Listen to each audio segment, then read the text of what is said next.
გავაგრძელოთ მეორე სართულის კედლების რედაქტირება, ანუ ოთახების სათანადო მდგომარეობაში მოყვანა, მოდი ესე დავარქმევ. და თუ ჩვენს ნახას შევხედავთ, ხედავთ, რომ აი საძინებელი 4, საძინებელი 2 კვადრატულობით არის ერთნაირი და საძინებელი 1 და საძინებელი 3 წესით უნდა იყოს ერთნაირი. თუმცა ეხლა აქ ჩვენ რო ვთქვათ სიზუსტეზე, აქ რა ამ პროექტიდან გამომდინარე გულისხმობ, რომ აქ რაღაც ჩაჭრებია გაკეთებული და ამ შემდეგ ამ კვადრატულობა ცოტა შეცვლეთ, თუნდაც ამ მდგომარეობაში რომ შევადაროთ, ეხლა 20 კვადრატი მთელი და 0.55 დაახლოებით იგივეა, რაც 19 მთელი რაღაც. თუმცა ჩვენ ეხლა რასაც გავაკეთებთ, იდეალურად იქნება 1-1-ში იგივე. და მოკლედ შევუდგეთ ეხლა აი ამის რეალიზაციას. გავიგეთ ხო, ესე იგი ჩვენ გვექნება აქ 3 საძინებელი, 4 საძინებელი, მე-4 აქეთ ამ მხარეს გვექნება. აი ეს კედელი, რომელიც ჩვენ შემთხვევაში არის 1 მთლიანი, შიგნით უნდა შემოვწიოთ. და მოკლედ გავაკეთოთ ეს 2 ერთნაირი და ეს 2 ერთნაირი. კვადრატულობას მე მგონი ახსნა უნდა, მაგრამ ალბათ მაინც გავიმეორებ, რომ მართკუთხედებია ყველა კედელი, არა კვადრატი, არა ოთხკუთხედი, არამედ მართკუთხედი, ვისაც გეომეტრია არ ვიცით, ჩაიხედეთ რა არის მართკუთხედი, აღარ დავიწყო ამის ახსნა. და მართკუთხედში მარტივად ხდება განსაზღვრა კვადრატულობის ოთახის, ეს არის სიგრძე გამრავლებული სიგანეზე. სხვა შემთხვევებში რა თქმა უნდა ასე არ ხდება უკვე. მოკლედ დავიწყოთ იმით, რომ ჩვენ გვჭირდება აქ მეორე კედელი ასეთივე, როგორც ეს არის, ეს კედელი გვაქვს შესაბამისად კედელი შიდა. დროებით პირობითად დავაწყაპებ Z მონიშნულ კედელზე და თუ არ არის ჩართული ჩავთავ გადაადგილების ხელსაწყო დღე, ამ პანელში მაინც ყოველთვის ვცდილობ ხოლმე გაგახსენოთ, გავიმეოროთ რა არის, რომ არ ვიძახო რომ გადაადგილება უნდა, იმიტომ რომ ზოგს მერე ჩაერთვება ესე და რახან არ იცით სხვა მომხდარ და ვეღარ იგებს მე როგორ გავაკეთე. ამიტომ რა თქმა უნდა გზადაგზა მერე შეეჩვევით, წინაც რო წავალთ, იმიტომ რომ ლოგიკური ახლა პროექტება სრულად უნდა გავაკეთოთ თავის დოკუმენტაციით და ანგარიშებით, ამიტომ რა თქმა უნდა ალბათ გზადაგზა მერე უკვე აღარ შევეხები ასე დაწვრილებით ამ ყველა ძირითად საშუალებას. Direct დავაჭირე, ვერტიკალურად ავწიე და ყოველგვარ რაღაც რიცხვის ჩაწერის გარეშე ვერტიკალურად კიდე არა გვერდულად, არა ასე ვერტიკალურად ჯდებოთ, ავწიე დავსვი. აქ ჩავხაზავ მეორე ასეთ კედელს, ჩავთე ხელსაწყო კედელი. აქ არჩეულია ვამახვილებ მაინც ყურადღებას რიგით მეორე ღილაკი, კომპოზიტი, ანუ მრავალ კომპონენტი და ამ სიაში ამოვირჩიე კედელი შიდა. და ჩავხაზე, მოდი ჩახაზავდი აქ ღერძები დაგჭირდება ისევ კედლების, ამიტომ პარალელურად გავააქტიურებ ისევ vrem reference line, რაც უკვე ვიცით. მეორე კედელი გავხაზე ღერძიდან კედლის ღერძამდე, ანუ ჰორიზონტალურად მომაქვს და გადაკვეთას პოულობ პერპენდიკულარს მიჩვენებს. მარკერი, როდესაც ვეხებით. აქ ცოტა ბევრი ოპერაციები დაგჭირდება, ამიტომ ხა ვეღარ გავიმეორებ ბევრჯერ ერთ და იგივე რაღაც მოქმედებას, შინაარსობრივად უნდა შევასრულოთ. ეს კედელი რომ გავყოთ სამნაწილად, ამისათვის მოვნიშნე კედელი, ჩავთე ნაჯახი. ახლოს მოვიტანე და კედლის აი ამ ღერძზე დავაწყაპე, თუ ღერძზე დაგეწყაპა უკვე იცით რაც ხდება, ესეთი მარკერია, მე აქეთ დავაწყაპე, თუ არა ისაც იცით, თუ არა გადაახვიეთ წინა ვიდეოები კედლის გაჭრებს, როდესაც ვიყენებდით პირველ სართულზე. რა ვისაუბრე იქ დავაწყაპე და ისევ აქეთ დავაწყაპე. ესე იგი, ჩვენ ესეთი პირობა იქნება შემდგომი, რომ აი ამ კედლიდან კედლის პირიდან კედლის პირამდე 1 მეტრი ქონდეს. ეხლა ვინმე კი არ დაადგინა, მე ვამბობ ესე პირობითად. რიცხვი რა თქმა უნდა თუ დაადგენენ პროექტირებაში და გეტყვის არქიტექტორი იქნება თუ კონსტრუქტორი, ვინც ამას აკეთებს, შესაბამისად შეასრულებთ ოპერაციას. ეს იქნება დავაწყაპე ამ კედლის ღერძზე ახალ მონიშნულია, გადაადგილება ჩართულია, გავწიე მარცხნივ, ჩავწერე 1000, დავაჭირე enter და 1 მეტრით შემოწიე შიდა ხარეს. აღარ დავიწყებ რა ზომების დასვას, გულისხმობს რომ აი ეს კუთხე და კუთხემდე 1 მეტრი გაგვაჩნია. სავარაუდოდ ალბათ საკმარისი იქნება ხო აქ კედლის ჩასმა, მოდი მაინც კარების ჩასმა უკაცრავად, ამიტომ მაინც შევეხები ახლა ამ შინაარს, არამ გავაგზელებ. გამოვიტან რა თქმა უნდა დოკუმენტიდან ხელსაწყო საზომ ხელსაწყო სამკუთხედში დავაწყობებ. ამას ვაკეთებ ჩემთვის და თქვენთვისაც რა თქმა უნდა რომ გასაგები იყოს, ეს პოზიცია არის კუთხე, სადაც კარები შეიძლება ჩაისვას. ხო, ანუ მანძილს ვნახულობ, სიგანე რამდენი რჩება, 2 დაწყებებით ვამთავრებ, კალს ვაკეთებ აქ. 760 ალბათ პატარა იქნება, მოდი კიდევ ცოტათი გადავწიოთ. მოდი ისე გადავწევ, რომ აი ეს მანძილი, მინიმუმ 900-იანი მაინც დამრჩეს, 900-ზე ცოტა მეტი იყოს, კარგი იქნებოდა, რა თქმა უნდა, მაგრამ აქ ზედა სართულია და ამიტომ მოდი არ ვიჩქარებ პრინციპში, შეგვიძლია ესენი ტიხრებად გადავაკეთოთ, ანუ უფრო ვიწრო კედელი გავაკეთოთ, მაგრამ იყოს ახლა აღარ გადავალ ამდენ ზედმეტ მოქმედებაზე, წესით უკვე უნდა ხვდებოდეთ, როცა პროექტირებას ისწავლით, მithumetes თუ ArchiCAD-ით იცით, როგორ შექმნათ შესაბამისი კედელი სიგანის და როგორ გაგამდონ დავტოვებ ახლა რაც არის კედლებს აღარ შევეხები სხვანაირს არ შევქმნით და ერთი სიტყვით აი აქ მინდა რომ დარჩეს 900. ამიტომ ვიყენებ პირობითად კალკულატორს. ამას გამეორება არ უნდა რაღაც ამ ზომის ჩასვლა, კალკულატორის გამოტანა, უბრალოდ პარალელურად რაღაც ლოგიკურ შინაარს გიხსნით, ხო, იმიტომ რომ ეხლა ეს პროექტი არ ამაქვს მე მანდამაინც თავდამოყოლი დაწყებული დამთავრებული, გზა და გზა რაც მომაგონდება, იმას ვაკეთებ. 140 თმა გავწვი ეს კედელი 900 დამრჩეს აი ეს შესაბამისი ნაწილი. დავაწყაბე, კიდევ ერთხელ დავაწყაბე, გამოწიე და 140 ჩავწერე ენტერს დავაჭირე, მივიღეთ შესაბამისად 900. მოვნიშნეს და წავშალ. ესე იგი, რამდენით მოგვიწია გამოწევა? წეღან 1 მეტრი გითხარით, მაგრამ მეტრზე მეტიც გამოვწიე. ეს არის შესაბამისად 1140-ით გამოწევთ კედელს. დაგჭება თაქ შესაბამისი ადგილი. რა თქმა უნდა, რიცხვები ახლა უკვე თავისთავად ცოტა შეიცვლება, ოდნავ და არ ნიშნავს რომ ეს უნდა იყოს, ეს პირობითი ნიმუშია რაღაცა აღებული. უნდა გავიგო ახლა რამდენი კვადრატულია ეს ოთახი. ამისათვის ვიყენებ რა თქმა უნდა ხელსაწყოს, რომელიც ამას გვიჩვენებს. ხელსაწყოს ადგილმდებარეობა ჯგუფს გულისხმობ არ არის შეცვლილი, თუმცა ხელსაწყოთა სია ცოტა განსხვავებული შეიძლება იყოს და კი არა არის 23 ვერსიასთან მიმართებაში. გამომდინარე ხელსაწყოს უნდა ვცნობდეთ რა თქმა უნდა, აი ეს არის zoom tool. რომელსაც აქვს საშუალება გვაჩვენოს როგორც კვადრატულობა, პერიმეტრი და სხვადასხვა ინფორმაცია მოგვეტყოდოს ოთახის შესახებ. ვიყენებ ახლა ძალიან მარტივად ყოველგვარი ზედმეტი სამუშაოების და თვისებების შეცვლის გარეშე. უბრალოდ ვამახვილებ ყურადღებას, რომ აი ამ 4 ხელსაწყოში აქტიური არის აი ეს მეთოდი. ნუ დანარჩენს უკვე აღარ აქვს არსებითი მნიშვნელობა, იმიტომ რომ მე მაინც წავში, როცა დოკუმენტაციაზე გადავალ, მე რა თქმა უნდა პროფესიულად შევეხები ამ საშუალებებს. ჩავაწყაპე ამ ოთახში ერთი წკაპით და კიდევ ერთი წკაპი გავაკეთე აქვე ჩაქუჩის ფორმა, როდესაც მიიღო. მივიღეთ 13.56 მეათედი. რა თქმა უნდა, ახლა ეს ოთახი უბრალოდ გაჩვენებ წკაპი 1, წკაპი 2, ვახმოვანებ რა გავაკეთე, განსხვავებული იქნება და ეს ოთახი ასეთი უნდა გავაკეთოთ. ეს არ ჭირდება აქ. ჯერჯერობით. რისი საშუალება გვაქვს? მოდი ახლა დავფიქრდეთ ამ ოთახში. რომ ეს პროექტი ახლა არ არის მარტო ეს პროექტი აკეთოთ, ხო, უნდა მე თქვენთანაც აზროვნებდეთ, ხვდებოდეთ რაღაც დავალებას რომ მოხსენებთ, თვითონ რომ მიხდეთ. ამ კედელს ვერ შევეხები, იმიტომ რომ უკვე განსაზღვრეთ მისი ადგილმდებარეობა. ფასადის კედელს ვერ შევეხები, იმიტომ რომ არ ვცვლით დიზაინს. კი, რა თქმა უნდა, თუ არქიტექტორმა მე გადაწყვიტა, გითხრა შეგიძლიათ წინ გაწვიო, გაჭირდა გაწევწინ. დაუშვათ, მაგრამ საუბარი იმაზე, რომ აი ეს კედელი და ეს კედელი შემიძლია გავწი გამოტიო.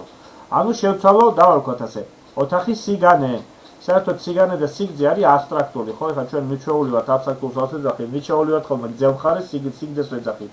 და ნაკლები ზომის სიგანეს, ხო? ეხლა ამ ოთახში რო გითხო სიგრძე რომელია, ყველა გეტყვის ძირითადად 100% ეს არის სიგრძე, ეს არის სიგანე. თვითონ ქართული სიტყვის მნიშვნელობიდან გამომდინარე. ამიტომ, როდესაც ამ სიტყვას გამოვიყენებ ხოლმე სიგრძე და სიგანე, იქნება აბსტრაქტული, შემეძლო ისევე მეთქვა ამაზე მე სიგანე და ამაზე მეთქვა სიგრძე. არსებითად მნიშვნელობა ამ სიტყვების ასე ვთქვათ, კორიანდელს მნიშვნელობა კიდევ არ აქვს. ესე იგი, აი ამ მანძილს აქედან ვერ შევცვლი, ეს მანძილი შემიძლია შევცვალო შესაბამისი კედლების გადაადგილებით. ამიტომ რა ზომაზე ეს უნდა დავაყენო, უნდა გავიგო აი ამ ზომიდან გამომდინარე. ამიტომ ვიყენებ ახლა აქ ხელსაწყოს. ნუ რა თქმა უნდა, რაღაც გამეორების მიზნით შეგიძლიათ თქვენც გაიმეოროთ ამ ხელსაწყოს გამოყენება. ჩავთე ხელსაწყო, მონიშნული არაფერი არ მაქვს, ვაწყაბებ აი ამ კუთხეში. დაждდება ესეთი პატარა მარკერი. მაგალითადvis მაინც ვიტყვი, თუ შემთხვევით არ დააწყაბე კუთხეში, მაშინ აი 2 მარკერს მიიღებ. მარკერის გასაუქმებლად ისევ მარკერზე ჩააწყაბებ, გავუხდება და შეიძლება კუთხეში დასვა. ნუ თუ არ გამოგდის, მაშინ დაანებე თავი და წესით აბსოლუტურად იგივე გექნება, რაც მე.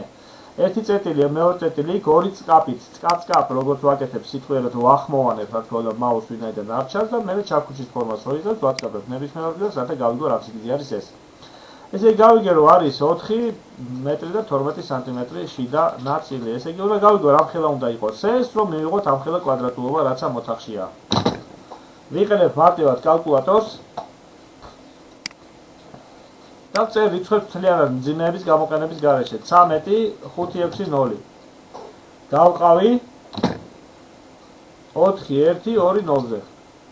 დავაჭირე ენტერს.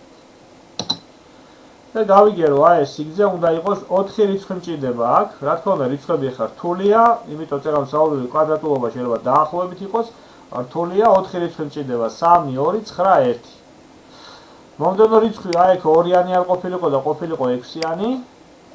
მაშინ აქ 2-ს ჩავწერდი. მაინც აღარ დავიწყებ მათემატიკურ ლოგიკას, იმიტომ რომ თქვენთან შეიძლება თქოს სხვა რიცხვი გამოვიდეს, ხო? ამიტომ ლოგიკას გიხსნით. მაგალითად, ეს რომ ყოფილიყო 4-იანი და ეს ყოფილიყო 5-ზე მეტი, როგორც ახლა 6, ანუ ნებისმიერი სხვა. დამგვალების პრინციპის დროს, როდესაც გვალდება ეს რიცხვი, ანუ უკანები უნდა დამგვალდეს, ნუ მაინც ვიტყვი მარტივ მათემატიკის ლოგიკას, თუ ეს რიცხვი არის ან ხდება 5-ან 5-ზე მეტი, წინა იზრდება. ესე იგი, ამიტომ რას ვამბობ, უყურებთ, ეს რომ ყოფილიყო მაგალითად 5-6, ამის დახურვის დროს, რომ დავხურავთ, ეს ხდება 3-იანი დამგვალების დროს. ამის დახურვის დროს ეს რომ გახდარიყო 5-ან 5-ზე მეტი, მე 4 რიცხვი მინდა. ესე იგი, ამის დახურვის დროსაც ეს 1-ით გაიზრდებოდა. ესე იგი, ჩემი რიცხვი იქნება 32-91. თლიან რიცხვზეა საუბარი, ანუ 3291. დოკუმენტში ჩავთავ ხელსაწყო ლაინს, ვაწყაბებ აი ამ კედელზე, კედლის პირას ვერტიკალურად მიჭირავს ხელსაწყო, დამავწყდა რიცხვი სამწუხაროდ ამიტომ შევხედა 32-91 და წერ ამ რიცხვს 32-91. ვაწვევი ენტერს და იხაზება ხაზი, რომელიც მიჩვენებს რამ სიგანე უნდა იყოს ეს ოთახი. აი ამ ხელა უნდა იყოს ეს ოთახი. ეს კედლები თქვენ გაქვთ სპონტანურად დახაზული და შეიძლება ესე კი არ გამოსულიყო, ანუ უფრო განიერი, არამედ უფრო მოკლე გამოსულიყო, ამიტომ ორი ვარიანტს გავიმეორებ. როდესაც უფრო განიერია და როდესაც უფრო ვიწროა. უნდა გადმოწიო ეს კედელი აქეთ. იმისაც რომ გადმოწიო, როდესაც აი შუაში ნაპრალი მაქვს ხაზთა და კედელს შორის. კედლის მონიშნის შემდგომ აი ვდგები და ველოდები, სანამ არ გაჩნდება ეს ლურჯი წრეწირი. არ ვაწყაბებ, ვდგები, ანუ მაუსით ვეხები. წრეწირის გაჩენის მერე ჩნდება ესეთი წყვეტილი ხაზი. ვაწყაბებ აი რო ვეხები კედლის პირას, მაუსით ვსკავ, კედელი მონიშნული იყო უკვე. ამიც და ეხლა ხელი, ამიტომ ახლა გავიმეორებ. იდენტურად სწორად უნდა იყოს გაკეთებული, ამიტომ ახლოს მოვიტან ისე უფრო. ვაწყაბებ ჩართულია გადაადგილება და მომაქვს აი ამ წერტილამდე. და შესაბამისად დავსვავ ასე. როგორ ვაკეთებთ, თუ რა თქმა უნდა უფრო შიგნით გავთ, ხო შეიძლება კედელი უფრო შიგნით დაგეხაზათ, ანუ ნუ ნაკლები სიგანე ყოფილიყო და რო გახაზავთ ამ რიცხვს, ხაზი უფრო გრძელი ყოფილიყო ვიდრე ეს. არ აქვს ხაზს სიგრძეს მნიშვნელობა და ალგორითმով ეს ხაზი მადამაინც აქ უნდა გამოვიდეს, ხო? საკმარისია აი ამ კონტურზე შიგნით იყოს. ეს რა თქმა უნდა შედარებით უფრო მარტივია ამ შემთხვევაში, მონიშნული გაქვთ კედელი, აწყაბებთ აი წერტილში და აკეთებთ გადაადგილებას პირდაპირ დასვლა. ანუ აქ რაღაცა შეხება წერტილის გამოჩენა საჭიროებას არ წარმოადგენს. დანარჩენს გავასწორებთ ახლა რაც გასასწორებელი იქნება, ოღონდ ჯერ არ დამთავრებულა თქო ეს ოპერაციები და ვნახულობთ რამდენად მივიღეთ ზუსტად შესაბამისი კვადრატულობა. ჩავთე ზონთულ, დავაწყაბე ერთხელ, დავაწყაბე მეორედ და მაჩვენებს ახლა რა მივიღეთ. აი ეს რიცხვი მივიღეთ, რაც წეგან გითხარით, რა თქმა უნდა ახლა კვადრატულობას როდესაც ვაჩვენებთ, არ ნიშნავს რომ 3 რიცხვით უნდა ვაჩვენოთ და შესაბამისად 13 და 56 იქნება ეს რიცხვი რომ დამგვალდება, რაც მივიღებთ აქ 56-ს. რატომ? იმიტომ რომ 9-იანი შემცირების პროცესის დროს რა თქმა უნდა უფრო 0-ის ტოლი გახდება. შეგიძლიათ თუ არა უფრო დამგვალებულად გავაკეთებინა, რა თქმა უნდა, მაგრამ იმ რაღაც მილიმეტრებს აღარ აქვს მნიშვნელობა, შემიძლია ჩამეწერა მაგალითად. ეს ხომ მთელი რიცხვია, როგორც მე ჩავწერე 3291, მთელი გავაკეთებდი და 26. ცადოთ გინდათ ნახოთ როგორ იქნება ესეთი ასეთ შემთხვევაში. ისე რომ შლი ახლა ამას, შლი ამ ხაზს კიდევ ცოტა იქით გავწევ, იმიტომ რომ იმდენად ოდნავ მეტი იქნება ეს ხაზი, რომ დიდად მნიშვნელობა უკვე ვიზუალურად ძალიან ახლოს აღმოჩნდება და გამიჭირდება გაწევა. თქვენ არ მოგიწევთ ამის დაბრუნება, მანდამაინც თუ მოგინდება, მაშინ ანდუთი შეგიძლია ეს მოქმედებები დააბრუნო ისევ იქ, სადაც იყო. მოკლედ ხაზა ვახლიდან ისევ ლაინს. დოკუმენტი გავხსენით, ჩავთე ლაინი. ნუ ვინაიდან ცოტა გონებრივად მიჭირს ამ რიცხვის დამახსოვრება, ესე გავაკეთებ. ესე იგი აუცილებლად ხაზს ვაწყაბებ ამის პირზე, ვერტიკალურად ზემოთ ავწიე ხაზი, ჩავწერე 3, 2, 9, 1, დავსვი წერტილი, მთელი იქნება ესა 26. ნუ შეგიძლია მიაყოლო კიდე 21 თუ გინდა და ასე შემდეგ. რაც მეც ჩაწერ, უფრო იდეალურად ის რიცხვი იქნება. ენტერი. რა თქმა უნდა, ეხლა რატო ვაკეთებ ამას, საჩვენებლად ვაკეთებ, ეს არ არის ეხლა მანქანათმშენებლობის დოკუმენტი, დეტალს არ ვაკეთებ, რომ ასეთი სიზუსტე და საჭიროება წარმოადგენდეს, იმიტომ რომ ჯერ იმ მშენებლობის დროს კიდე გიმეორებ ადამიანი აშენებს ამას, და ადამიანი მანქანა არ არის, რომ იდეალურად ზუსტად ისე გაიკეთოს. ამიტომ იწვალებთ ეს აუცილებლობს არ წარმოადგენს. უბრალოდ შედარება ნახოთ, მივიღებთ თუ არა უფრო დამგვარებულ რიცხვს ამასთან მიმართებაში, რაც აქ იყო. აქაც ახლა ხო არ გონიათ, რომ ეს რიცხვი მანდამაინც 9.56-ია. ჩვენ რა გამოვაჩინოთ ზედმეტი რიცხვები, იქ სადაც რიცხვები შეიძლება გამოჩნდეს მერე. ანუ შეიძლება არ იყოს ეს იდეალური გვალი რიცხვი მანდამაინც 9.56. მე მგონი მივხვდით, ვინც ვერ მივხვდით, მაშინ მათემატიკაში მივხვდებით, რა თქმა უნდა, არაუშავს, გაატარეთ. ესე იგი, პრინციპი ისევ იგივე იქნება, რახან უკვე ეს აგზის, აქ მომწევს ახლა შეხება. თუ ესე არ გამოგდით, ვერ მოდიხართ აქ, მაშინ გააკეთეთ ისევ ის, ამიტომ ესე გავაკეთებთ, იმიტომ რომ უკვე გაჩვენეთ. ჩამოიტანეთ დაბლა, ისე რომ გადაკვეთოს და მე აწიეთ უკვე, მოკიდეთ ამ გადაკვეთის წერტილში ხელი წკაპ და მოიტანეთ და ზუსტად აქ დასვით წკაპ. ნახოთ ახლა მოდით კვადრატულობა. ხო, ეხლა რა პრობლემა შეიძლება აღმოჩნდეს, თქვენთან კვადრატულობა არ გამოჩნდეს, მაგრამ არაუშავს, მერე დასვით ეს კვადრატულობა, ეხლა უბრალოდ თეორიულ დონეზე შემიძლია გითხრათ რატო, იმიტომ რომ ეს კედელი თუ არ იქნება იმასთან გადაკვეთილი და იქნება უფრო მოკლე, მაგალითად ასეთი, აქ ვეღარ აჩვენებ კვადრატულობას. აქ რო ჩააწყაბებ, აი გადავა, აქ შევა, აი როგორც ერთლიანს ისე გაჩვენებ. ანუ კედელი შეკლულ მდგომარეობაში უნდა იყოს, ამიტომ კიდევ ვიმეორებ, მანდამაინც თუ შეკლულ ოთახს ვერ მიიღებთ, არ ჩააწყაბოთ ამ ნაწილით. მაშინ გაწელეთ ეს კედლები, უკვე გაწევა იცი სტრეჩით, რაც ახლა ამჟამად გავაკეთე და მერე შეასრულეთ უკვე ასე თქვათ კედლების ოთახის კვადრატულობის გასინჯვა. ესე იგი ჩავთ ერთი წკაპი, მეორე წკაპი და მივიღე შესაბამისი რიცხვი, აქ როგორც ხედავთ უკვე დამგვალებული და კიდევ ერთხელ გაგიმეორებთ, რომ ეხლა ძიმის მერე გამოვაჩინოთ ზედმეტი, რა თქმა უნდა მეტი იქნება. არ იწვალოთ, თუ ამას ბოლომდე უყურებთ, მაშინ კი ბატონო ზუსტად ეს რიცხვი გამოიყენეთ, ეხლა რაც მე გავაკეთე, იდეალურად ასეთივე ელემენტს ზომას მიიღეთ. ნუ მე დავტოვებ რა თქმა უნდა ასეთ მდგომარეობაში, ამას დავხურავ, აღარ მჭირდება, ამას წავშლი ჯერჯერობით არ მჭირდება არაფერში და მივედით მომდენო ეტაპამდე. ეს არის აი ეს ოთახი და ეს ოთახი უნდა გავაკეთოთ ერთნაირი კვადრატულობის. ამ კედელს ხელს ვერ ვკიდებთ, ანუ ერთ სიტყვით, აი ამ ვერტიკალურს და აი ამ ვერტიკალურ კედელს ვერ ვკიდებთ ხელს, გასაწევი მხოლოდ ეს კედელი და ეს კედელია. ოღონდ ამ კედლების გაწევას რომ გავაკეთებთ, მთლიანად უნდა მოინიშნოს სამი კედელი, 1, 2, 3 და ისე მოხდეს მისი გადაადგილება. მე რომ ეხლა არ შეგვეშალოს ხელი და იმიტომ რომ მონიშნებზე ვერ ვისაუბრებ, ეხლა ასეთი მონიშნა, როგორ მოხსნა ზედმეტი მონიშნა ღერძებზე, რომელიც არ უნდა გადაადგილდეს, შეხოთ ლეიერში და გამოთიშავთ ღერძებს თავის ზონებთან ერთად. ოკეი, დავაჭირეთ. მოკლედ, რა თქმა უნდა, ამ ოთახის მაინც ვიტყვი, რა ვიცი, ახლა ვისწავლოთ, ამ ოთახების გასწორებისათვის ღერძის გათიშვა არ იყო აუცილებელი, მომდენო მონიშნის დრო დამჭირდებოდა. ეს ერთ სიტყვით, აი ეგ დავაწყაბე კუთხეში. აუცილებელი არ არის, გინდა თუ არა ეს თქვენს გააკეთოთ. წკაპ-წკაპი გამოვწი, აქი დავაწყაბე. იგივე გავზომე ეს, კუთხეში წკაპი, წკაპ-წკაპი დავამთავრე, გამოვწიე დავსვი. ეს რიცხვი და ეს რიცხვი უნდა იყოს ერთნაირი, ამიტომ მარტივ მათემატიკას მოვიშვენიებ აქ, ისევ კალკულატორს. ამ რიცხვს მთლიანად წერ.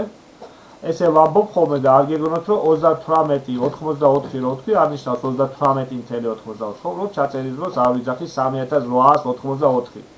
მარტივად ვამბობ, ამას მივუმატე 35.04 და ეს რიცხვი თუ გავყოფ, ამ რიცხვს უბრალოდ თუ გავყოფ 2-ზე, მივიღებ საშუალო არითმეტიკულს.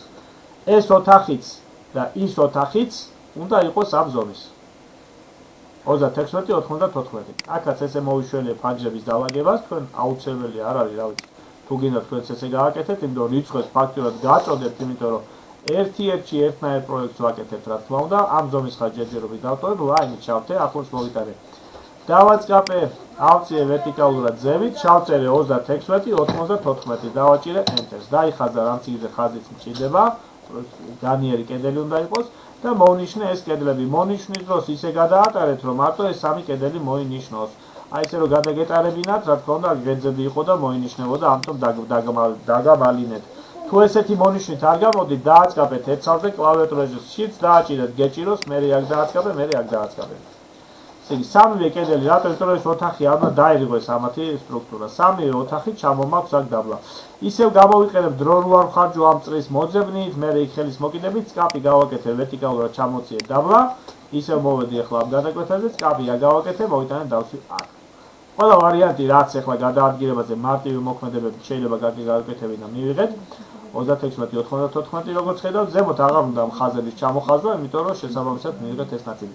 რატომ მივიღეთ ახლა ასეთი რიცხვი ოდნავ განსხვავებული? იმიტომ რომ აქ დამგვალებულად გაჩვენა რიცხვი სინამდვილეში შეგვიძლია ერთხელ უნდა გავასწოროთ, სხვაობა რა არის ამათ შორის.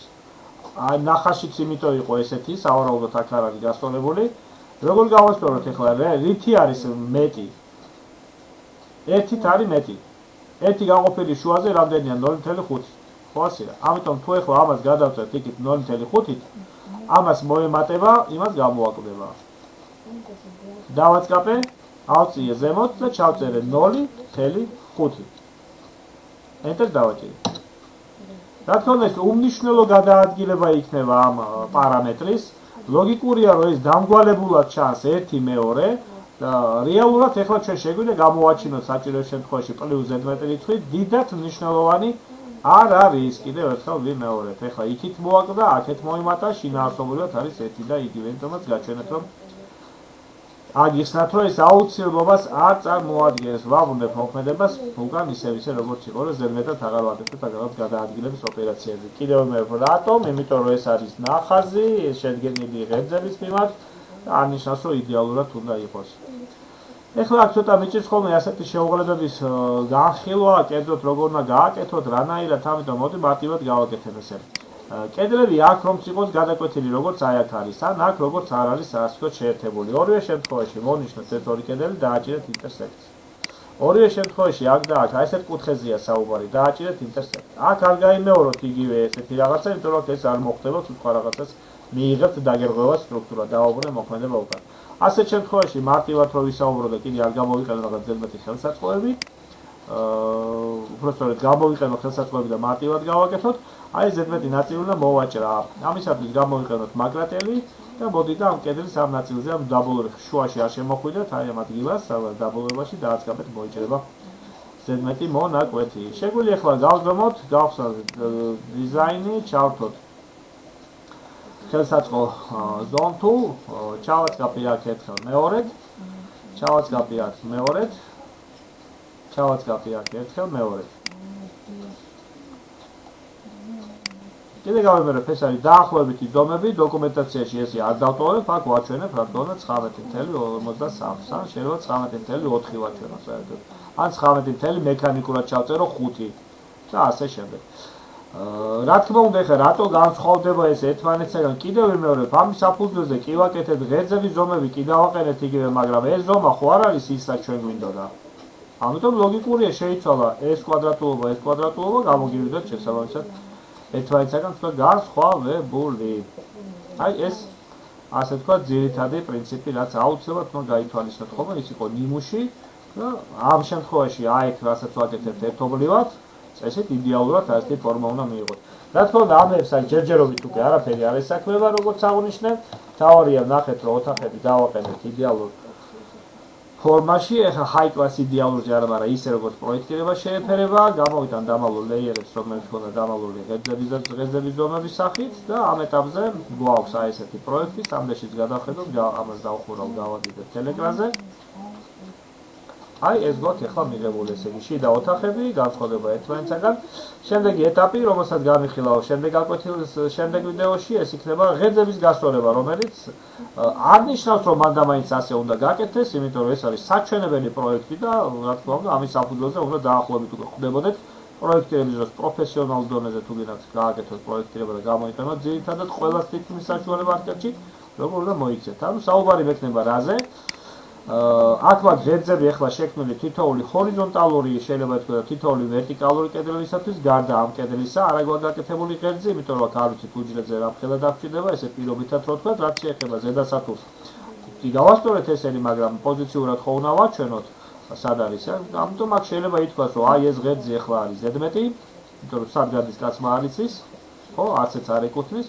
ეს ღერძი კი ბატონო, ეკუთვნის აი ძირითად კედელს, მაგრამ აი ამას და აი ამას ცალკე ღერძებს გავუკეთებ და რეალიზაციას ისეთ შევქმნი, რომ ზედა სართულზე როდესაც ამოხვალ, დაინახავ ამ კედლების ღერძებს და ქვედა სართულზე როდესაც ჩამოხვალ, დაინახავ ამ ღერძებს, რაც ამას გააჩნია. კიდევ ვიმეორებ, მათთვის ვინც შეიძლება არქიტექტორი ან ინჟინერია და იცის სინამდვილეში რა ღერძებია საჭირო პროექტში, მე ხა ვცდილობ აქ ცოტა ზედმეტიც ვაკეთო რა თქმა უნდა, ამიტომ ითხოვს თუ არა საჭიროება, ამაზე არ არის საუბარი, აქ რეალიზაციაზე საუბარი, თუ დაგჭირდათ, როგორ გააკეთოთ ასეთი საშუალება.